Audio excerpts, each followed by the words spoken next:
اور آپ اپنی زندگی میں ہر طرح کی برکت دیکھیں گے، ہر طرح کی برکت میں کہہ رہا ہوں آپ دیکھیں گے، لیکن اس کے لیے حکمت کا ہونا ضرور ہے۔ کیوں سلیمان جب اسے بادشاہ کا بوجھ جو ہے اس کے کندھوں پر آتا ہے تو کیوں وہ خدا کہتا ہے مجھ سے مانگ تجھے میں آج کھلا دوں، تو خدا سے وہ کہتا ہے خدا مجھے تو نہ باہر جانے کا اور نہ واپس آنے کا پتہ ہے، میں کس طرح تیری اس بڑی قوم کا انصاف کروں گا، مجھے حکمت دے۔ اور وہ حکمت مانگ کر سب کچھ لے لیتا ہے۔ آمین۔ حکمت مانگ کر وہ سب کچھ لے لیتا ہے۔ حکمت بہت ضروری ہے، حکمت مانگیں، حکمت مانگیں، اور آپ حکمت جب مانگیں گے تو آپ جو ہے وہ آپ کو فہم ملے گا، ساتھ آپ کو علم ملے گا، آپ جو ہے دنا ہو جائیں گے، آپ جو ہے وہ آپ کا زور جو ہے بڑھتا جائے گا، بلکہ صاحب علم کا زور کیا ہے، بڑھتا رہتا ہے۔ تو میرے عزیزو اس لیے حکمت بہت ضروری ہے۔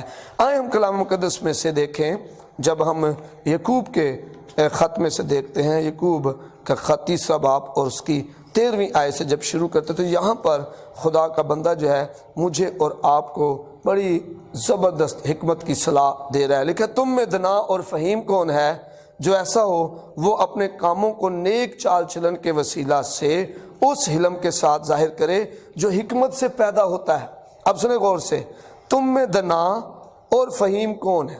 اب دنا کہتے ہیں، میں نے آپ کو بتایا دنا کہتے ہیں جسے علم ہو، اور فہیم کہتے ہیں جو سمجھدار ہے۔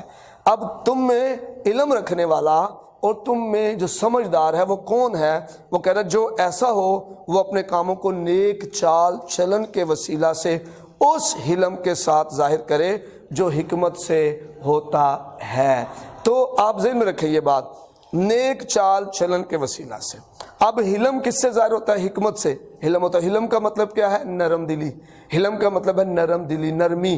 تو حلم جو ہے وہ نرم دلی جو ہے وہ حکمت سے جو ظاہر ہوگی۔ اور یہ کون سی حکمت ہے جس سے وہ حلم ظاہر ہوتا ہے؟ یہ دنیاوی حکمت کی بات نہیں کر رہی جس میں مکر ہوتا ہے، ریاکاری ہوتی ہے، اور جس میں فریب ہوتا ہے، دھوکہ ہوتا ہے۔ یہ حکمت جو ہے یہ آسمانی حکمت کی بات ہو رہی ہے۔ آگے لکھا ہے لیکن اگر تم اپنے دل میں سخت حسد اور تفرقے رکھتے ہو تو حق کے خلاف نہ شیخی مارو نہ جھوٹ بولو۔ مطلب یہ نہ پھر کہ میں حق پر ہوں، میں سچائی پہ بات کر رہا ہوں، بس کہ نہ سچ کی نہ شیخی مارو اور نہ ہی جھوٹ بولو، کیونکہ یہ جو اگر تم میں دل میں سختی ہے، حسد ہے، تو فرقے ہیں، تو پھر حق پہ نہیں ہو، سچائی پہ نہیں ہو۔ پھر اس کے بعد لکھا ہے یہ حکمت وہ نہیں جو اوپر سے اترتی ہے۔ اب یہ جو حکمت ہے کون سی؟ جو فریب والی ہے، ریاکاری والی ہے، دھوکے والی ہے، اور جس میں سخت دلی بھی ہے، جس میں حسد بھی ہے، تفرقہ بھی ہے، تو وہ جو جس میں شیخی بھی ہے اور جھوٹ بھی ہے، ایسی حکمت جو ہے وہ نہیں ہے جو اوپر سے اترتی ہے، بلکہ دنوی اور نفسانی اور شیطانی ہے۔ دنیا کی حکمت ہے، یہ نفسانی حکمت ہے، جسم کی خواہشوں کی حکمت ہے، اور پھر یہ شیطانی حکمت ہے۔ اور اس لیے کہ جہاں حسد و تفرقہ ہوتا ہے، جہاں حسد و تفرقہ تو وہاں فساد اور ہر طرح کا برا کام بھی ہوتا ہے، کیونکہ یہ چیزیں جو ہے نا حسد و تفرقے کی وجہ سے، حسد اور تفرقے کی وجہ سے فساد اور ہر طرح کا برا کام جو ہے پھیلتا ہے۔ اس لیے ہمیں جو حکمت خدا سے مانگنی ہے وہ آسمانی حکمت ہے، مگر جو حکمت اوپر سے آتی ہے۔ ہاللیلویہ۔ اب یہاں پر خدا کا بندہ جو ہے وہ یعقوب کے خط میں خدا کا بندہ روح القدس کی تحریک سے دنیا کی جو حکمت ہے اور جو حکمت آسمانی ہے ان دونوں کے درمیان فرق جو ہے بتا رہا ہے۔ دنیا کی حکمت جو ہے فریب، دھوکہ اور مکر والی ہے، دنیا کی حکمت تفرقے والی ہے، حسد والی ہے، جھگڑے والی ہے۔ آسمانی حکمت جو ہے وہ الگ ہے۔ آسمانی حکمت کیا ہے؟ وہ کہتا ہے مگر جو حکمت اوپر سے آتی ہے اول تو وہ پاک ہوتی ہے۔ آمین۔ وہ حکمت پاک ہوتی ہے۔ آپ جب مشورہ بھی دیں گے نا حکمت سے تو پاک مشورہ دیں گے۔ آمین۔ کسی کا اس مشورے سے نقصان نہ ہو، ایسا مشورہ آپ اس حکمت سے جو ہے وہ دیں گے۔ آگے لکھا ہے پھر ملنسار، حلیم اور تربیت پذیر ہوتی ہے۔ ایسی حکمت جو اوپر سے ہے۔ کئی دفعہ لوگ کہتے ہیں میں جی حکمت سے بھرا ہوا ہوں، لیکن وہ جو ملنسار نہیں ہوتے۔ ملنسار، آپ ملنسار ہوں، آپ ہر ایک سے جو ہے وہ مطلب منگل ہو جائیں، ملیں جلیں، بات چیت کریں، آپ ان سے محبت کریں، ملنسار ہو، حلیم ہو۔ ایسی حکمت جو اوپر سے آتی ہے وہ ملنسار ہو اور پھر حلیم بھی ہو۔ اب حلیم کا میں نے بتایا ہے جی نرمی، دل کی نرمی، اور اس کا مطلب ہے پھر وہ ہمارا دل نرم ہو اور پھر تربیت پذیر ہو، ہم سیکھنے کا ہمارے اندر جذبہ ہو، ہم سیکھنے کے لیے اپنے آپ کو پیش کرنے والے ہوں، تربیت پذیر ہوں، اور ایسی حکمت جو ہے وہ اوپر سے آتی ہے۔ پھر رحم اور اچھے پھلوں سے لدی ہوئی، رحم سے اور اچھے پھلوں سے کیا ہے؟ لدی ہوئی۔ اور اچھے پھل کون سے ہیں؟ غلطی میں ہم پڑھتے ہیں کہ محبت ہے، پرہیزگاری ہے، تحمل ہے، اطمینان ہے، اور پھر جو ہے حلیمی ہے، اور پھر پاکیزگی ہے، یہ سارے جو ہے اچھے پھل۔ اور یہاں پر رحم اور اچھے پھلوں سے لدی ہوئی ہو، اور یہ اچھے پھل کیا؟ میں نے آپ کو پہلے بتایا تھا کہ جو ہے نا وہ درخت اپنے پھلوں سے پہچانا جاتا ہے اور آدمی اپنی روشوں سے۔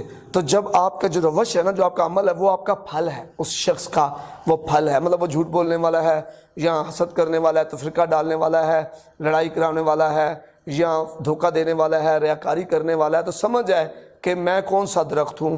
اور اگر آپ محبت کرنے والے ہیں، تحمل آپ کے اندر ہے، پرہیزگاری آپ کے اندر ہے، یگانگت آپ رکھتے ہیں، آپ جو ہیں وہ ملنسار ہیں، آپ رحم اور حلیمی سے بھرے ہوئے ہیں، آپ سمجھیں آپ کے اندر آپ کون سے پھل سے جو ہیں وہ لدے ہوئے ہیں۔ تو رحم اور اچھے پھلوں سے لدی ہوئی ہے، بے طرفدار ہے، کسی کی طرفداری نہیں کرتی، خدا بھی کسی کی طرفدار نہیں ہے۔ اور جو حکمت اوپر سے آتی ہے وہ بے طرفدار ہے، وہ کسی کی طرفداری نہیں کرتی ہے۔ اور پھر آگے لکھا ہے کہ وہ بے ریا ہوتی ہے۔ اب بے ریا کیا ہے؟ بے ریا کا مطلب ہے مکر کے بغیر، وہ بغیر مکر والی ہوتی ہے، اس کے اندر مکر نہیں ہوتا۔ جو حکمت اوپر سے آتی ہے اس کے اندر مکر نہیں ہوتا۔ ہم کئی دفعہ حکمت کا استعمال کرتے ہیں مکر کو درمیان میں شامل کر کر اپنا فائدہ نکالنے کے لیے، ہم اس مکر کو استعمال کرتے ہیں۔ حکمت، ایسی حکمت جو ہے وہ خدا سے کچھ حاصل نہیں کر پائے گی۔ تو بے طرفدار ہے اور بے ریاکار ہوتی ہے۔ صلح کرانے والوں کے لیے راست بازی کا پھل صلح کے ساتھ بویا جاتا ہے۔ آمین۔ میرے عزیزو، ہم نے کلام مقدس میں سے آج دیکھا ہے جو آسمانی حکمت کے تعلق سے، اور ہم نے دیکھا حکمت سے گھر تعمیر کیا جاتا ہے۔ اگر آپ کوشش کر کر کے تھک چکے ہیں بچوں کی نشوونما کرنے میں، گھر تعمیر کرنے میں، بچوں جو اور بھی کاروباری تعمیر کے لیے یا کسی اور طرح کی تعمیر کے لیے اگر آپ کوشش کر کر کے تھک چکے ہیں، آپ کے لیے میں ایک بڑا زبردست پیغام پیش کرنا چاہتا ہوں، وہ یہ ہے آسمانی حکمت مانگیں خدا سے۔ اور پھر ان باتوں کو یاد رکھیں کہ آسمانی حکمت میں کیا خواص ہیں، اس کی خوبیاں کیا ہیں۔ آسمانی حکمت کی جو خوبیاں ہیں وہ یہ ہے کہ وہ پاک ہوتی ہے، وہ ملنسار اور حلیم اور ترقی پذیر ہے، رحم اور اچھے پھلوں سے لدی ہوئی ہے، بے طرفدار ہے اور بے ریا ہوتی ہے۔ اور یہ جو حکمت ہے صلح کروانے والی حکمت ہے۔ اگر ہم اس حکمت سے بھرے ہوئے ہوں گے تو میرے اور آپ کے وسیلہ سے مسیح کا بدن اور ترقی کرے گا، اور ہم یسوع مسیح کا نور بن کے دنیا میں چمکیں گے۔ خدا آپ کو برکت دے، اور خداوند جس طرح آپ اس کلام پر عمل کرتے ہیں، حکمت سے بھرنے کے لیے دعا کرتے ہیں جیسا سلیمان نے دعا کی تھی، تو خدا آپ کو حکمت سے بھرے، آسمانی حکمت سے بھرے۔ خدا آپ کو برکت دے۔ God bless you, God bless Pakistan.